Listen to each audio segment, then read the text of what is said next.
سر نے حدید کی تعریف کی تھی. وہ کہنے لگا تھینک یو سر. پروفیسر کہنے لگے یو ڈیزرو اٹ حدید. میری سمجھ سے باہر تھا کہ پڑھتے وقت وہ لیکچر مجھ سے پوچھتا تھا، نوٹس مجھ سے مانگتا تھا، ورنہ کسی اور کی منت کرتا تھا. پورے لیکچر کے دوران یا تو مجھے دیکھتا رہتا یا خواہ مخواہ ڈسٹربنس پیدا کرتا رہتا، چینگم کے غبارے پھلا پھلا کے پھاڑتا رہتا، اور نمبر اس کے سب سے اچھے کیسے آ جاتے تھے. ایک بار ہماری کلاس ہو رہی تھی جب ایک اسٹوڈنٹ نے ہماری کلاس کے پروفیسر سے اندر آنے کی اجازت مانگی. پھر کہنے لگا سر اس کلاس میں حدید کون ہے؟ سر کہنے لگے کلاس میں تو ایک ہی حدید ہے. حدید کھڑا ہو گیا، کہنے لگا ہاں کیا ہوا؟ وہ کہنے لگا پروفیسر مرتضیٰ تمہیں بلا رہے ہیں. ایکچولی یونیورسٹی کے بہت سے کیمروں کی ویڈیو کمپیوٹر پہ شو نہیں ہو رہی، شاید کوئی سافٹ ویئر کا مسئلہ ہے، سر نے تمہیں بلایا ہے. یہ سن کے مجھے ایک دھچکا سا لگا. وہ فوراً سے کلاس سے باہر چلا گیا. 2 منٹ بعد کلاس بھی ختم ہو چکی تھی. میں کلاس سے باہر آئی. ہنا کہنے لگی چلو کینٹین چلتے ہیں. میں نے کہا نہیں تم جاؤ، میں ابھی آتی ہوں. وہ چلی گئی. میں اس ڈپارٹمنٹ میں چلی گئی جہاں کمپیوٹرز تھے، اور یونیورسٹی کے ڈپارٹمنٹس میں لگے کیمروں کی لوکیشن وغیرہ وہاں دیکھی جاتی تھی. میں نے کمروں کے باہر لگے شیشوں سے ہی سرسری سا دیکھا جب میری نظر حدید پہ پڑی. 3-4 پروفیسرز وہاں موجود تھے جو کمپیوٹر ڈپارٹمنٹ کے تھے. یہاں تک کہ پرنسپل بھی حدید کی کرسی کے ساتھ کھڑے ہوئے تھے، اور بڑی تیزی سے اس کی انگلیاں لیپ ٹاپ اور کمپیوٹر پہ چل رہی تھیں.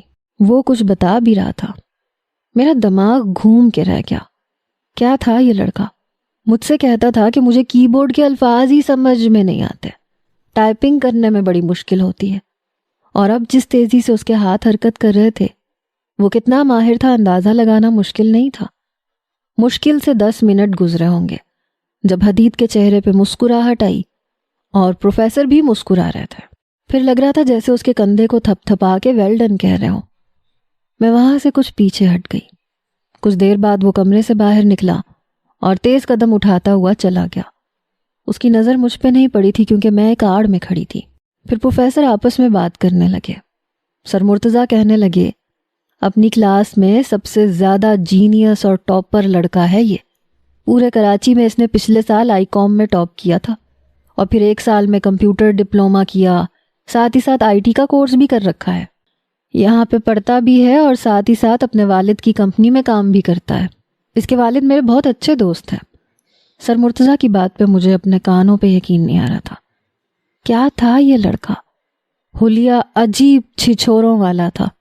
گریبان کے 1-2 بٹن تو لازمی اس کے کھلے ہوتے تھے. منہ میں چینگم رکھ کے چباتا رہتا تھا. گلے میں سلور کی چین پہنی ہوتی تھی. کوئی بھی اسے دیکھ کے یہ نہیں کہہ سکتا تھا کہ پڑھائی میں اتنا اچھا ہو سکتا ہے. میں ذہنی الجھن کا شکار ہوئی. اس نے پچھلے سال آئی کام میں ٹاپ کیا تھا تو مجھے یہ کیوں کہہ رہا تھا کہ سپلی آئی ہے؟ مجھ سے بک کیوں لے کر گیا تھا؟ اور پھر کمپیوٹر سینٹر میں اس کی حرکتیں، پتہ نہیں پروفیسرز کو الو بنا رہا تھا یا مجھے. میں کینٹین کے بجائے یونیورسٹی کے پارک میں بیٹھ گئی. میں نے پچھلے سال کے ٹاپ کرنے والوں کی لسٹ دیکھی. وہ واقعی پہلے نمبر پہ تھا. مطلب وہ مجھے بے وقوف بنا رہا تھا. مجھے بہت غصہ آیا. میں اسی کے بارے میں سوچ رہی تھی جب وہ دائیں بائیں دیکھتا ہوا وہاں پہنچا، جیسے کسی کو تلاش کر رہا ہو.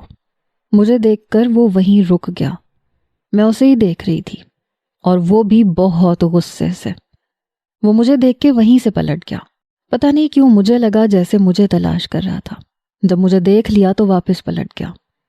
چند روز کے بعد دانیہ کی مہندی کا فنکشن تھا. میں نہیں جانتی کہ اس نے دانیہ سے پوچھا تھا یا کیسے اندازہ لگایا، لیکن جس کلر کا میں نے لہنگا پہنا تھا اس نے سفید شلوار قمیض کے ساتھ اسی رنگ کی واسکٹ پہنی تھی. مجھے ہال میں آتے دیکھ کر اس کی مسکراہٹ گہری ہوئی، لیکن میں نے ماتھے پہ بل ڈال کے نظریں جھکا لیں. مہندی کا ہلا گلا شروع ہو گیا تھا. مہندی کی رسم کے بعد وہ میرے پاس آ گیا. کتنا عجیب اتفاق ہے نا روحا، ہمارے کپڑوں کے کلر سیم ہیں. میں نے کوئی جواب نہیں دیا. کچھ دیر میرے چہرے کو غور سے دیکھتا رہا، پھر ہچکچاتے ہوئے بولا، آپ بہت پیاری لگ رہی ہیں روحا. میں نے کوئی جواب نہیں دیا. میں چپ چاپ بیٹھی رہی، اس کی طرف دیکھا بھی نہیں. وہ میرے سامنے رکھی کرسی پہ بیٹھ گیا. روحا کیا بات ہے؟ میری بات کا آپ نے جواب نہیں دیا۔ میں اب بھی اسے نظر انداز کیے بیٹھی رہی۔ کیا ہوا؟ وہ ہچکچایا، پھر گہری سانس لے کے بولا ناراض ہے مجھ سے۔ مگر کیوں؟ اس کی اس بات پہ میں نے اسے دیکھا اور تلخ لہجے میں کہا، آپ خود کو سمجھتے کیا ہیں کیا آپ جو میں آپ کی ہر بات کا جواب دوں؟ میرے نزدیک آپ کی اتنی اہمیت نہیں ہے حدید کہ میں آپ سے ناراض ہوں اور آپ مجھے منائیں۔ پلیز اپنے کام سے کام رکھا کریں۔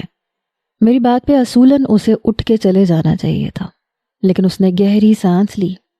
مجھے پتا ہے آپ نے سر مرتضیٰ کی باتیں سن لی تھی، میں آپ کو وہاں دیکھ چکا تھا۔ اس کی بات نے مجھے حیران کیا تھا۔ یہ لڑکا کہنے لگا آئی ایم سوری، بڑا التجائی انداز تھا۔ آپ مجھ سے بات نہیں کرتی، اس لیے آپ سے بات کرنے کے بہانے ڈھونڈتا ہوں، اس لیے کبھی لیکچر کی بات کرتا ہوں، کبھی نوٹس مانگ لیتا ہوں۔ سوری۔ میں نے کہا آپ مجھے کب سے بے وقوف بنا رہے ہیں، مجھ سے جھوٹ بولتے ہیں۔ میں غصے میں تھی۔ سوری، اس نے پھر سے کہا، لیکن میں اٹھ کے کھڑی ہو گئی، اپنی والدہ کے پاس چلی گئی۔ فنکشن ختم ہو گیا تھا۔ اگلے روز یونیورسٹی گئی تو سامنے وائٹ بورڈ پہ سوری لکھا تھا۔ یہ دیکھ کے مجھے حیرت ہوئی تھی۔ سبھی وائٹ بورڈ کو دیکھ کر حیرت کر رہے تھے کہ یہ سوری کس نے لکھا ہے، لیکن میں سمجھ گئی تھی۔ بہرحال آج ہنا نہیں آئی تھی اور میں پھر سے اکیلی پڑ گئی تھی۔ سمجھ نہیں آ رہی تھی کہ کس کے پاس بیٹھوں۔ میں اسی لڑکے کے برابر میں بیٹھ گئی جس کے ساتھ پہلے بیٹھی تھی، کیونکہ وہ ہماری کلاس میں نہایت شریف لڑکا تھا، مگر وہ کچھ تذبذب کا شکار ہوا، جیسے میرے بیٹھنے پہ پریشان ہوا ہو۔ کچھ ہی دیر میں حدید کلاس میں آیا۔ پوری کلاس پر اس نے نظر دوڑائی، مجھے دیکھ کے جیسے اس کی نظروں کا سفر ختم ہوا۔ تبھی وہ لڑکا اپنی سیٹ سے کھڑا ہو گیا۔ حدید یار تم یہاں بیٹھ جاؤ۔ پتہ نہیں کیوں وہ میرے پاس سے اٹھ کے چلا گیا اور حدید بیٹھ گیا۔ اس سے پہلے کہ میں وہاں سے اٹھتی پروفیسر آ چکے تھے، اس لیے مجھے واپس بیٹھنا پڑا۔ پروفیسر نے بورڈ پہ سوری لکھا دیکھا تو کہنے لگے کہ یہ کس کی حرکت ہے، مگر کوئی نہیں بولا۔ وہ اپنا لیکچر دینے لگے۔ میں نوٹ بک پہ ضروری پوائنٹ نوٹ کر رہی تھی جب حدید نے اپنی نوٹ بک پہ سوری لکھ کر میری نوٹ بک کے اوپر رکھ دی۔ میں نے تیکھی نظر سے اسے دیکھا۔ وہ سامنے دیکھنے لگا۔ میں نے نوٹ بک پیچھے کر دی۔ اس نے پھر سے کچھ لکھ کے نوٹ بک میرے سامنے رکھ دی۔ کیسے مانو گی؟ بتا دو، کان پکڑ لوں اپنے؟ میں نے برجستہ اس کی طرف دیکھا تو اپنے کان پکڑا تھا۔ میری جان نکلی۔ اگر پروفیسر کی نظر پڑ جاتی تو کیا سوچتے میرے بارے میں؟ میں نے دھیرے سے کہا، یہ کیا کر رہے ہیں آپ؟ پلیز کان چھوڑیں اپنے۔ کہنے لگا پہلے مجھے معاف کر دو۔ میں نے کہا پلیز حدید میرا تماشا مت بنائے۔ اس نے اپنے کان چھوڑ دیا۔ جیسے ہی کلاس ختم ہوئی میں کلاس سے باہر نکل گئی۔ دوبارہ میں نے اسے موقع ہی نہیں دیا کہ وہ میرے پاس آئے۔ رات کو شادی کا فنکشن تھا، مجھے استقبال کے لیے کھڑے ہونا پڑا۔ بارات بھی آ چکی تھی۔ وہ عارف بھائی کے ساتھ کھڑا تھا۔ میں نے بس ایک نظر ڈال کے ہٹا لی۔ نکاح کے بعد دودھ پلائی کی رسم پر میں عارف بھائی کے سامنے بیٹھ گئی۔ دودھ کا گلاس انہیں پکڑایا تو حدید ان کے پیچھے ہی کھڑا تھا۔ فوراً سے گلاس پکڑ لیا۔ بھائی اس پہ میرا حق ہے، کیونکہ سنا ہے یہ دودھ کنوارے پیتے ہیں تو من پسند بیوی ملتی ہے۔ عارف بھائی کہنے لگے پھر پیسے بھی تم ہی دے دینا بچو، پھر من پسند بیوی ملے گی۔ عارف بھائی کی بات پہ سب ہنسنے لگے۔ میں نے کہا عارف بھائی یہ میں نے آپ کے لیے تیار کیا ہے، کسی اور کے لیے نہیں، اس لیے کسی اور کا اس پر حق نہیں ہے۔ میں نے بھی اسے سنایا تھا۔ کہنے لگا یہ آپ نے اپنے ہاتھوں سے بنایا ہے روحا؟ دودھ میں ڈرائی فروٹ ڈال کے میں نے پکا کے ٹھنڈا کیا تھا، پورا 1 گھنٹہ لگا کے۔ میں نے کہا جی ہاں، لائے مجھے پکڑائیں ادھر، یہ آپ کے لیے نہیں ہے۔ لیکن اس نے گلاس پیچھے کر لیا۔ دیکھیں بھائی کی جیب بالکل خالی ہے، پیسے میرے پاس ہیں، اگر آپ مجھ سے کمٹمنٹ کر لیں تو فائدے میں رہیں گی۔ میں نے کہا جی نہیں، آپ گلاس واپس کریں۔ اس نے گلاس مجھے دے دیا۔ میں نے عارف بھائی کو گلاس پکڑا دیا۔ انہوں نے بمشکل ایک ہی گھونٹ لیا تھا، باقی کا گلاس حدید نے پکڑ لیا اور اسی نے پی لیا۔ میں نے اسے نظر انداز کیا اور عارف بھائی سے کہا نکالیں 50,000۔ وہ کہنے لگے میری تو جیب بالکل خالی ہے، چاہے تو دیکھ لو، 10 روپے بھی نہیں ہے۔ میں نے کہا یہ کیا بات ہوئی؟ آپ کو پتا تھا کہ آپ کی ایک عدد سالی بھی ہے، نکالیں پیسے۔ انہوں نے حدید کی طرف دیکھا، کہنے لگے تم کیوں چپ ہو، بات کرو اب۔ میں نے کہا جی نہیں، اور کوئی بیچ میں نہیں بولے گا، آپ بات کریں مجھ سے۔ عارف بھائی کہنے لگے اچھا ایسے کرو 10,000 لے لو، اتنے کافی ہیں۔ میری والدہ نے بھی کہا کہ بیٹا تم جتنے دو گے خوشی سے روحا لے لے گی، اس لیے پھر میں نے بھی زیادہ بحث نہیں کی۔ حدید نے جیب سے بٹوا نکالا، کہنے لگا آپ نے بہت گھاٹے کا سودا کر لیا روحا، قسم سے مجھ سے کمٹمنٹ کرتی تو فائدے میں رہتی۔ میں نے کہا اچھا آپ کیا کرتے، 50,000 دے دیتے مجھے۔ کہنے لگا آپ مانگ کے تو دیکھتی۔ جان بوجھ کے بھرم دکھا رہا تھا۔ میں نے کہا باقی کا سارا دودھ تو آپ نے ہی پیا تھا کہ آپ کو آپ کی من پسند بیوی مل سکے، تو دیں، کیا انعام ہونا چاہیے میرا؟ میں نے اپنا ہاتھ اس کی طرف بڑھا دیا۔ میں دیکھنا چاہتی تھی کہ وہ مجھے کتنے پیسے دیتا ہے، لیکن اس نے اپنا ہاتھ میرے ہاتھ پہ رکھ دیا۔ میری جان نکلی، سب ایک دم چپ ہو گئے، سب کی نظریں ہم دونوں پہ تھی۔ پھر کہنے لگا یہ بلینک چیک ہے، رقم خود لکھ لیجئے گا۔ اس کے ہاتھ میں ایک چیک تھا۔ جب اس نے اپنا ہاتھ پیچھے ہٹایا تو چیک میرے ہاتھ میں تھا۔ سب لوگ حیرت سے اسے دیکھ رہے تھے۔ میں نے کہا نہیں یہ آپ رکھ لیں، میں مذاق کر رہی تھی۔ لیکن میں مذاق نہیں کر رہا تھا۔ وہ مجھے دیکھ کے بولا۔ میں نے نفی میں سر ہلایا۔ عارف بھائی نے جتنے دیے ہیں یہ کافی ہیں۔ میں نے وہ چیک عارف بھائی کو پکڑا دیا اور خود اسٹیج سے اتر گئی۔ پتہ نہیں کیوں لیکن عجیب سا لگا۔ کچھ ہی دیر میں رخصتی بھی ہو گئی۔ دانیہ مجھ سے گلے لگی تو رو رہی تھی، میری بھی آنکھوں میں آنسو تھے۔ کہنے لگی تمہیں بہت مس کروں گی۔ حدید کہنے لگا بھابھی اتنی ہی اداس ہو رہی ہیں اپنی بہن سے تو انہیں ساتھ لے جاتے ہیں تاکہ آپ کا دل لگ جائے۔ بہرحال میں واپس آ گئی، لیکن میں بے حد پریشان تھی۔ برا مجھے یہ لگ رہا تھا کہ سب کے سامنے اس نے میرا ہاتھ تھاما تھا۔ میں نہیں جانتی تھی کہ اس کے ہاتھ میں چیک ہے، لیکن بظاہر یہی لگ رہا تھا جیسے میرے مانگنے پہ اس نے اپنا ہاتھ مجھے دے دیا ہو۔ اگلے روز میں یونیورسٹی نہیں گئی اور ولیمے پہ بھی میں نے اس کی طرف نہیں دیکھا، حالانکہ لگ رہا تھا جیسے وہ مجھے ہی دیکھ رہا ہے۔ اس کے بعد جب میں یونیورسٹی گئی اور پہلی کلاس ختم ہونے کے بعد میں کلاس سے باہر نکلی تو وہ میرے سامنے آ کے کھڑا ہو گیا۔ کہنے لگا کب تک سوری کہنا پڑے گا؟ اتنی بھی بڑی بات نہیں تھی جتنا تم بڑا بنا رہی ہو۔ میں نے کہا آپ مجھے آپ کہا کریں، اور میں نے آپ سے نہیں کہا کہ آپ مجھ سے سوری کریں، کیونکہ ہمارے بیچ میں ایسا کچھ نہیں ہے کہ آپ مجھے مناتے پھریں۔ آپ کو کوئی فرق نہیں پڑنا چاہیے۔ وہ کہنے لگا لیکن مجھے فرق پڑتا ہے۔ میں نے کہا میرا راستہ چھوڑو۔ کہنے لگا کہہ تو رہا ہوں سوری۔ اتفاق تھا کہ اس وقت کوریڈور میں زیادہ رش نہیں تھا، نہ ہونے کے برابر تھا۔ پھر میرا ہاتھ پکڑ کے کہنے لگا کہا ہے نا سوری، سمجھ میں نہیں آتا تمہیں؟ اس بار اس کا لہجہ کافی سخت تھا، آنکھوں میں پتہ نہیں کیا تھا۔ پہلی بار مجھے ڈر لگا۔ میں نے کہا پلیز حدید میرا بازو چھوڑیں۔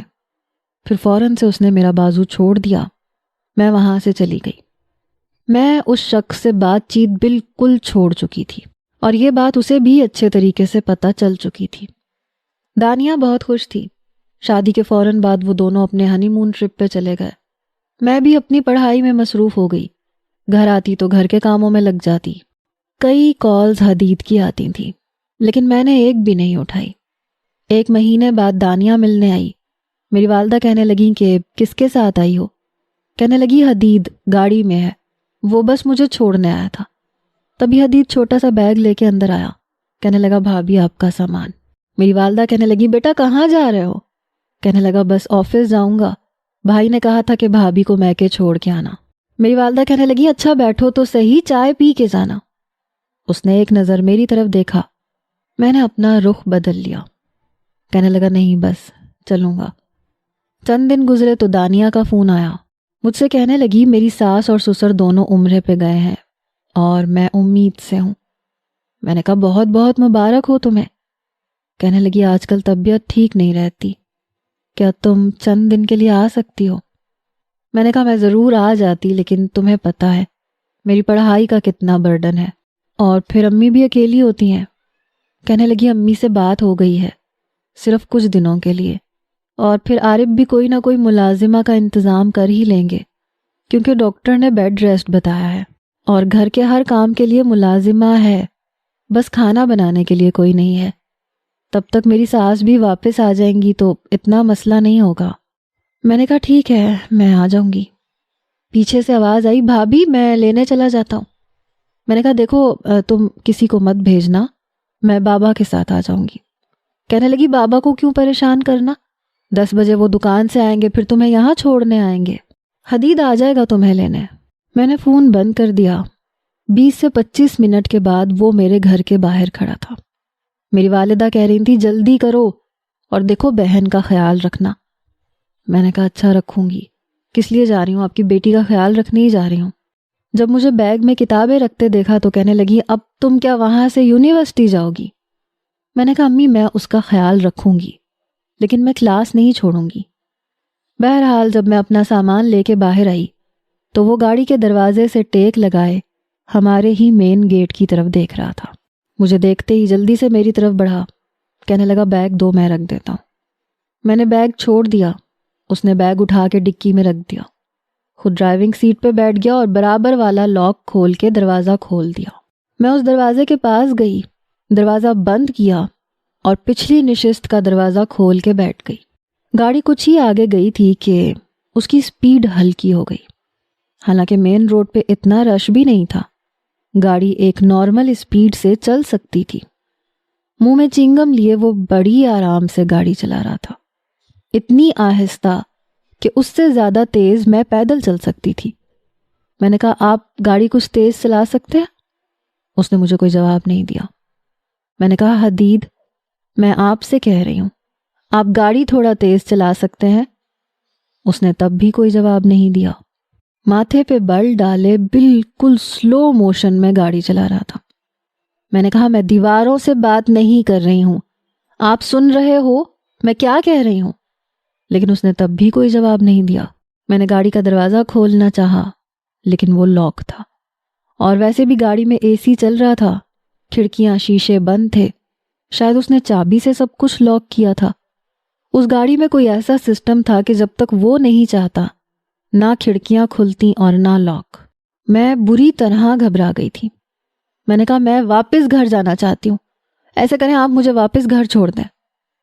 وہ سامنے شیشے سے مجھے دیکھ رہا تھا، میں گھبرا رہی تھی، ڈر رہی تھی۔ اس نے میری کسی بات کا کوئی جواب نہیں دیا۔ اسی اسپیڈ سے گاڑی چلاتے چلاتے وہ دانیہ کے گھر تک لے کے آیا۔ مین دروازے کے پاس جا کر اس نے ہارن نہیں دیا، پلٹ کے میری طرف دیکھا، کہنے لگا میں نے 1 گھنٹہ تمہاری باتوں کا جواب نہیں دیا، اور کتنا برا لگا نا تمہیں، کتنا خوف آیا، تم کتنی پریشان ہو گئی، 1000 وسوسے تمہیں پریشان کرنے لگے، ڈرانے لگے۔ اور تمہیں پتہ ہے پچھلے کئی مہینے سے تم میری کسی بات کا جواب نہیں دیتی، جس کیفیت سے تم 1 گھنٹہ گزری ہونا روحا، میں پچھلے چند ماہ سے گزر رہا ہوں۔ میرے خیال سے اب تم بہتر طریقے سے سمجھ سکتی ہو۔ یہ کہہ کے اس نے ہارن بجایا، چوکیدار نے دروازہ کھولا، اس نے گاڑی پورچ میں کھڑی کر دی اور گاڑی کے لاک بھی کھول دیے۔ میں نے دروازہ کھولا اور سیدھی اندر چلی گئی۔ دانیہ صوفے پہ ہی بیٹھی ہوئی تھی، چہرہ کافی مرجھا سا گیا تھا، پتہ نہیں کیوں لیکن میں اس کے ساتھ لگ کے رونے لگی۔ وہ کہنے لگی کیا ہوا تمہیں؟ تب تک حدید بھی میرا سامان لے کے اندر آ گیا تھا۔ مجھے خود نہیں پتا کہ میں کیوں رو رہی تھی۔ دانیہ کے پوچھنے پہ میں نے کہا ایسے ہی، 3 مہینے بعد تمہیں دیکھ رہی ہوں نا، شاید اس لیے، بہت کمزور ہو گئی ہو تم۔ کہنے لگی اب بچہ پیدا کرنا اتنا آسان کام تو نہیں ہے نا، اوپر سے پتہ نہیں کیا وجہ ہے، ڈاکٹر نے بولا ہے کہ بیڈ ریسٹ کرو، احتیاط کرو۔ بہرحال تم بیٹھو، چائے میں حدید سے کہہ کے تمہیں بنوا دیتی ہوں، چائے پیو، پھر ہم کمرے میں جا کے خوب باتیں کریں گے۔ میں نے کہا نہیں مجھے چائے نہیں پینی۔ کہنے لگی کیوں نہیں پینی؟ تم تو شام کو چائے پیتی ہو، اور ہماری یہی بات طے ہوئی تھی کہ مل کے چائے پئیں گے، باتیں کریں گے۔ پھر حدید سے کہنے لگی تم 2 کپ چائے بنا دو گے؟ کہنے لگا کیوں نہیں، 3 کپ بناؤں گا، تینوں مل کے باتیں کریں گے۔ آج میں آفس نہیں جا رہا، آپ کا شوہر میرا بڑا دماغ کھاتا ہے۔ دانیہ ہنسنے لگی، کہنے لگی عارف کے سامنے تمہاری زبان نہیں کھلتی، پیچھے سے کتنا چپڑ چپڑ بولتے ہو، میرے کان کھا جاتے ہو۔ وہ دانیہ کے سامنے بیٹھ گیا۔ تو پھر میرے بارے میں بھی سوچا کریں نا، کوئی ایسا انتظام کر دیں جس کے میں کان کھایا کروں۔ دیکھ مجھے رہا تھا۔ دانیہ کہنے لگی ہاں یاد آیا روحا، بھائی کون سی لڑکی ہے تمہاری کلاس میں جس نے میرے دیور کو اپنی محبت میں پاگل سا کر دیا ہے؟ بات کچھ ایسی تھی کہ بے ساختہ میری نظریں حدید کی طرف ہوئیں۔ پتہ نہیں کیا بتایا تھا اس نے دانیہ کو۔ میں نے کہا مجھے نہیں پتا، میں نہیں جانتی، میں وہاں پڑھنے جاتی ہوں۔ کہنے لگی ارے ایک ہی کلاس میں تو پڑھتے ہو تم دونوں، اب بتاؤ نا تاکہ میں اس کا انتظام کروں۔ کہتا ہے شادی اپنی پسند سے کروں گا اور کروائیں گی آپ، پھر کہتا ہے کہ اس کی کلاس میں ایک لڑکی ہے مغرور سی نک چڑی سی اور یہ اس سے شادی کرنا چاہتا ہے۔ اس سے بات کرنے کی کوشش کرتا ہے لیکن وہ منہ نہیں لگاتی۔ ارے اگر ایسی کوئی لڑکی ہے تو سمجھاؤ اسے، اتنا ہینڈسم میرا دیور ہے، کوئی بھی لڑکی اس کی دیوانی ہو سکتی ہے۔ کہنے لگا بھابھی یو آر گریٹ، کیا آپ کو میں اتنا ہینڈسم لگتا ہوں؟ ورنہ اسے تو ایک آنکھ اچھا نہیں لگتا، مجھے دیکھتے ہی اپنا رخ بدل لیتی ہے۔ بات دانیہ سے کر رہا تھا، دیکھ مجھے رہا تھا۔ اس کی نظروں کا تعاقب کرتے ہوئے دانیہ نے میری طرف دیکھا۔ میں نے کہا چائے نہیں پلائی تم نے؟ تم چائے پلواؤ نا، بور کیوں کر رہی ہو؟ میری بات سن کے وہ فوراً سے کھڑا ہو گیا اور کچن میں چلا گیا۔ میں نے کہا اب یہ بیگ کہاں رکھوں؟ کہنے لگی یہ بالکل سامنے میرا کمرہ ہے اور اس کے برابر والا کمرہ گیسٹ روم ہے، وہاں رکھ لو۔ میں اس کمرے میں چلی گئی۔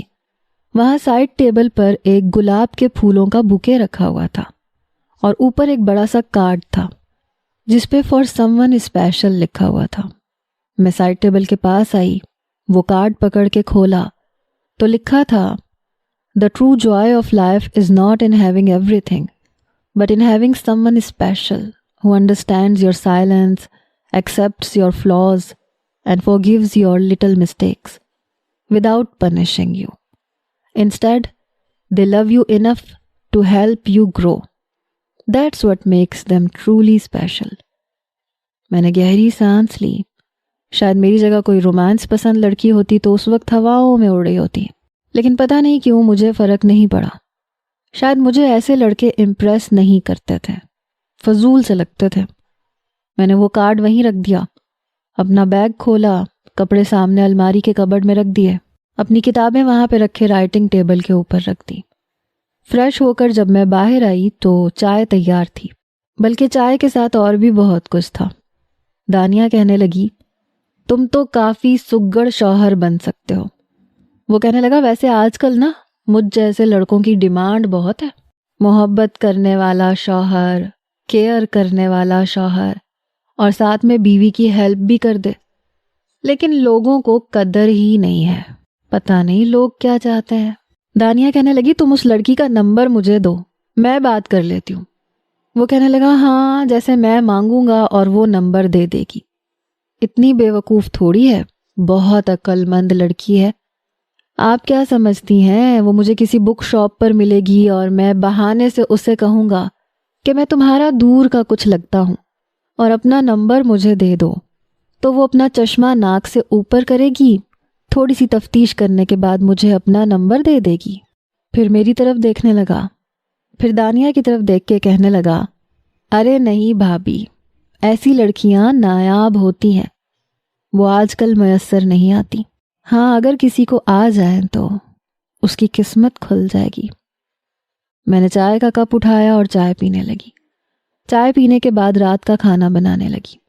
باہر صوفے پہ بیٹھی دانیہ کی باتوں کی آوازیں آ رہی تھیں، وہ حدید سے ہی باتیں کر رہی تھی، ایسے جیسے کوئی نند بھاوج آپس میں باتیں کرتے ہیں یا پھر دو سہیلیاں۔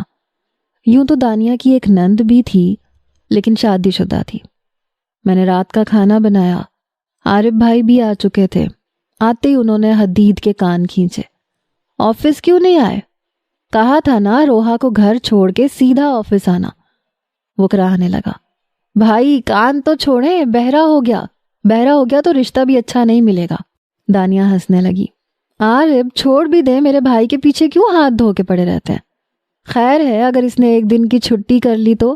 عارف بھائی نے کان چھوڑ دیا، کہنے لگے آج کل اس کا دل کام پہ نہیں لگتا، پتہ نہیں کہاں دھیان رہتا ہے، پہلے تو جھٹ پٹ کر لیتا تھا سب کچھ۔ وہ کہنے لگا عشق نے غالب نکما کر دیا، ورنہ آدمی ہم بھی کام کے تھے۔ میں ٹیبل پہ کھانا لگا چکی تھی۔ حدید کہنے لگا، بھائی یاد کریں، یہ وقت تو آپ پہ بھی آیا تھا جب آپ کی منگنی ہوئی تھی۔